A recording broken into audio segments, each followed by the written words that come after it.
Hello there everybody and welcome back to Movie Squirm. Today I'm going to be doing another end of month ranking where I talk about all the new horror releases that released in the month of March. Yes, there's only 4 horror releases this month. Sadly, I only ever do these videos if there's 4 or more. So we've reached the bare minimum to get a video out. If there's 3 or less, I'll just do it in a short video. But this is going to be the shortest video anyway. Not too many films to talk about here. Now, these are UK releases, guys. So I know there's one called Ash, I believe, that came out in the US. We haven't had it here.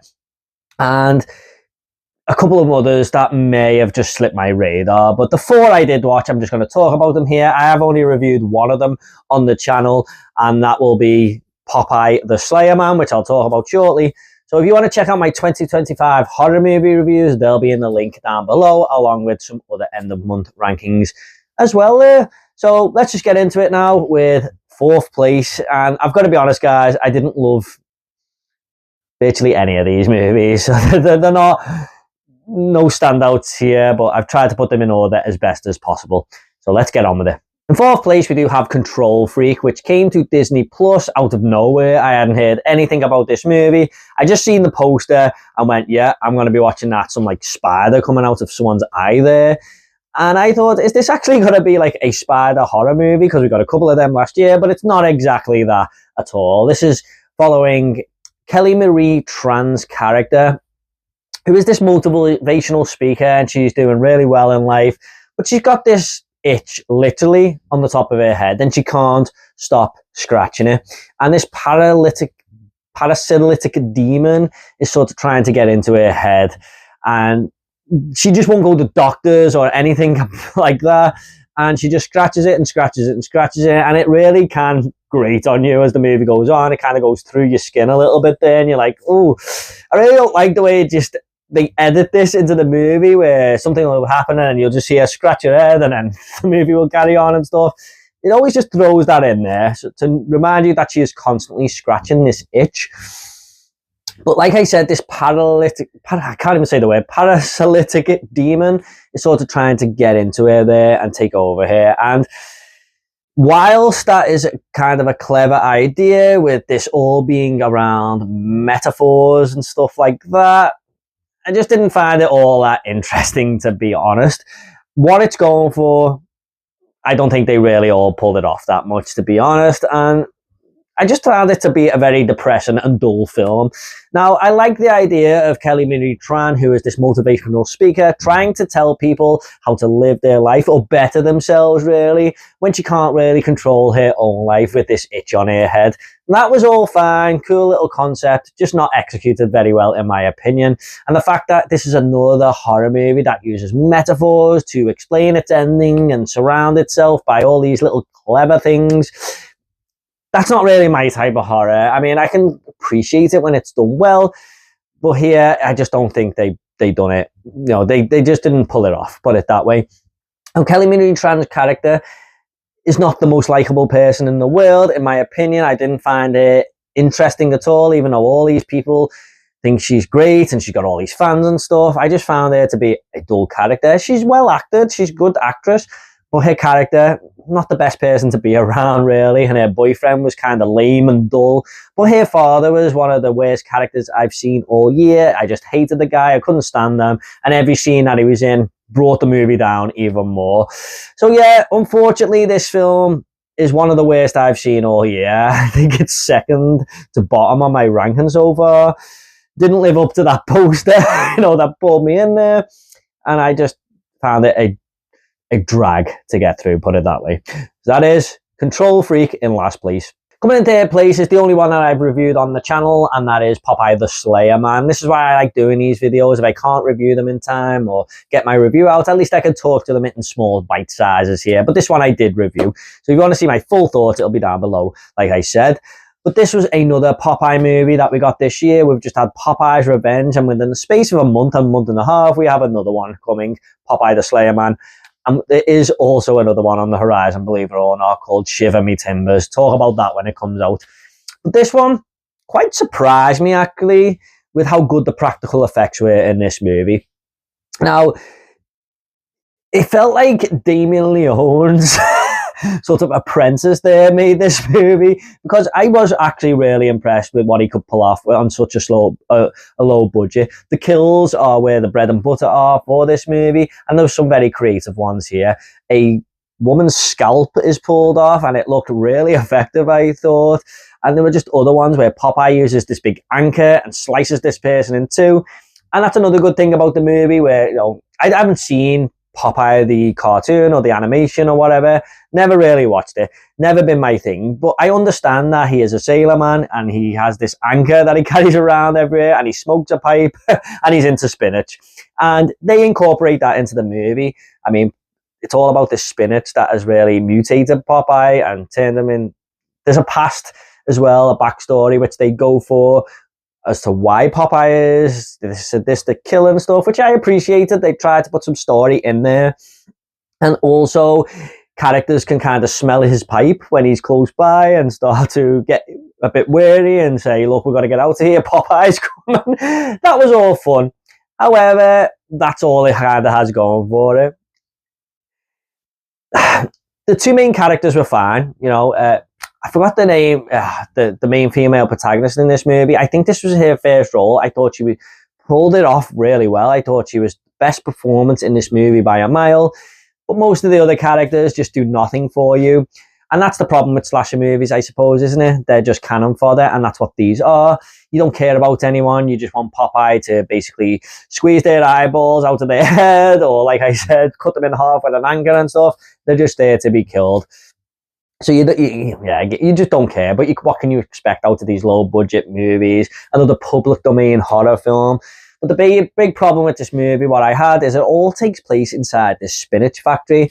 And after about halfway, it just becomes very dull to still be in this location. Like, it's just the worst looking, most depressing factory you've ever seen. And it just, you hate being here after a while, really. Also, there is a reveal as to, like, Popeye later on and where he's been holed up in this factory. And I was just like, no one has ever really noticed that before. Come on. Also, Popeye's look was terrible. He looked like a marshmallow type Michelin man. Yeah, I don't think they pulled off the costume design here whatsoever. So it's if you're a slasher fan, there's enough here for you to get through it, and it was okay with the budget they had, and especially with the kills.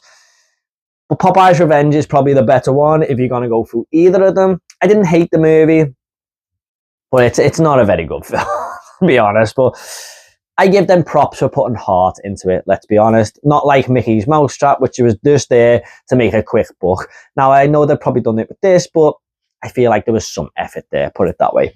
So that is Popeye the Slayer Man in third place. Coming in third place is going to be The Woman in the Yard. Now, this was so close between 1 and 2. I couldn't quite decide. It is splitting hairs here. This could easily be in first place, but it's in second. And to be honest, it doesn't really matter, because these are on the lower end of my ranking for the entire year, these two films. But in second place, The Woman in the Yard, the latest Blumhouse movie. And this is directed by John Colet-Serra. Hope I'm pronouncing that correctly. He's done some really good films. I really enjoyed Carry On last year. He's also made The Shallows, which is one of the best shark movies that we've ever had, I think. I mean, it's not quite Jaws or Deep Blue Sea, but yeah, it's up there. What else did he do? Orphan, another great one. So this is a capable director who's had a lot of experience, and he directed the movie quite well, I thought. You know, everything looked nice. You know, it's basically very small scale. It's just this family of 3 living in this house in the outback who've lost their father and husband, should I say, as well. And this woman turns up in a black veil and sits in front of the house. And she is basically getting closer to the house as time goes on. And she keeps saying, today's the day, to this main protagonist, played by Danielle Deadwyler, I believe her name is. And basically, that's the entire premise of the film until the last 30 minutes, where things start to unravel and unveil themselves and go in very weird directions. But everything leading up to that, I thought it was a good little build-up. I was enjoying what was going on. The family dynamic of the teenage kids kind of arguing with their mom, saying, what aren't you telling us about this woman in the yard and stuff? And, you know, basically just it's more of a family drama with the horror sitting outside the house, if you like. But then it all tries to get a little bit clever in the last 30 minutes, and I'm not going to lie to you guys, I kind of got lost with what the story was trying to tell me, and I had to look up after the movie what it all meant. I got little snippets here and there, but the whole thing just weren't really working out in my head. And maybe if I rewatched it, I would have got it, but I have no plans to go and rewatch this movie, to be honest. But I looked up the ending, and the ending explained, and I got it, and I thought, yeah, I don't think that's the greatest message to send out there, really. I mean, I'm not going to get into too many spoilers here, just watch it for yourselves, but it didn't work for me, and then when I read the explanation, it didn't work even more. So everything leading up to that point was fine. I just think they should have went in a different direction with what they're trying to do at the end. And there's a lot of metaphors once again here, and lots of hidden little meanings for you to work out and try and piece in your head. Not the biggest fan of that type of horror when it's not executed well, and this, again, like Control Freak, wasn't. But yeah, good performances all around. Not the greatest characters. Again, like I read Danielle Deadwyler put in a good performance. Wasn't really into her character. She's just shouting at her kids all the time. But the little girl was a great actress, great character. You know, like the little innocent girl there. I thought she was great. But yeah, I mean, not the most interesting people to surround yourself with. But the woman in the eye looked really sinister, I thought, and really creepy at times. And every time she was involved in a scene, I was like, okay, where's this going, you know? But yeah, well, it just wasn't for me, put it that way. It's a very short movie. It's under 90 minutes, so you don't have to hang around too long if this isn't your type of thing. But overall, I think this was a swing and a miss, unfortunately. That is The Woman in the Yard. Coming in first place, though, is going to be The Rule of Jenny Penn. Again, just because it's in first place, guys, it doesn't mean I absolutely love this movie or anything. Yeah, it just wasn't anything special, but it just stands above the rest of these movies on the list. Now, this is basically a horror movie that takes place in an old person's home. I can't quite recall I've ever seen that before. So, yeah, kudos to that for bringing something fresh and new there. But this sees Jeffrey Rush's character. He's like this judge, and he has a stroke whilst in court, and he gets sent to this home to try and help his recovery, basically. But it's not really working, and he may be going the opposite way, even though he is determined to get better. And he comes across John Lithgow's character, who is another care patient in this care home, and he is the most sinister, evil bastard I've seen in a movie all year, to be honest. Even more than the killer in Heart Eyes and stuff. He was just a horrible piece of work, and he is the highlight of this film for that. He is a villain you absolutely despise, but he is doing his job. Now, the whole point of this movie is that Jeffrey Rush, as the walls are kind of closing in, and he's not really getting better, John Lithgow's character feels like a representation of that even more. Now, he is in the care home and stuff. It's not like hidden metaphors too much like the other movies, but I just feel like it expands on the horror and the helplessness that Jeffrey Rush is going through, because he will be lying in his bed through the night, and John Lithgow's character will sneak into his room and terrorize the hell out of him while he's just helpless on his bed. And he bullies everyone at the care home and stuff. He is just a nasty bastard. But that's kind of the whole movie. I mean, there's nothing too much more to it than that, apart from seeing John Lithgow bully these people. But for the performance of John Lithgow, I think it basically pushes him, this movie, to the top of this list. And Jeffrey Rush put in a really good performance as well. I kind of felt really sorry for the guy. You know, anyone who goes through that, you know, stroke victims or just people who are bound to wheelchairs or whatever, I feel so bad for those people who have really suffered a horrible medical condition, and this movie makes you feel for his character. You know, I really did want the guy to get better and get out of this situation. John Lithgow, man, you just hate him so much, because he is just making the situation 10 times worse for this guy. But interesting concept, you know, it's more of a, like, this felt like more of a drama for a lot of the movie, and then I sort of seen the horror and where it was going towards the last 30 minutes there and what it was trying to do. And it does pull it off for the most part. It's just that the whole movie isn't all that interesting for the runtime. I mean, it's only really gets going when John Lithgow starts to be a nasty bastard, and the scenes in between and stuff kind of just don't really know what to do with itself, put it that way. And he's got this puppet on its hand, and I really didn't get the whole thing of that, this Jenny Penn doll that John Lithgow has on his hand. I probably missed the whole point of that, but maybe there was no point, I don't know. But yeah, the real Jenny Penn comes in first place almost by default here. So not the greatest month for horror movies, unfortunately. And let's be honest, guys, it hasn't been the greatest year. Let's hope it picks up later on. But that is the rule of Jenny Penn. Okay, guys, hope you all enjoyed this video. What did you think of these movies? Is there any movies I missed that should have been on the list? Please do let me know.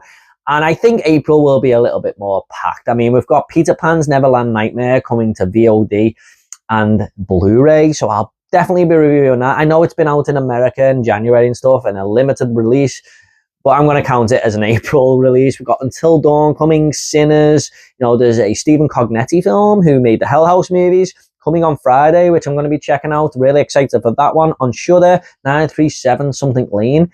So yeah, I think it'll be a much more bulkier month. So let me know what you thought, guys. And if horror is your sort of thing, please give this video a like and subscribe to this channel. It really helped me out. You all take care, and I'll see you all in the next video.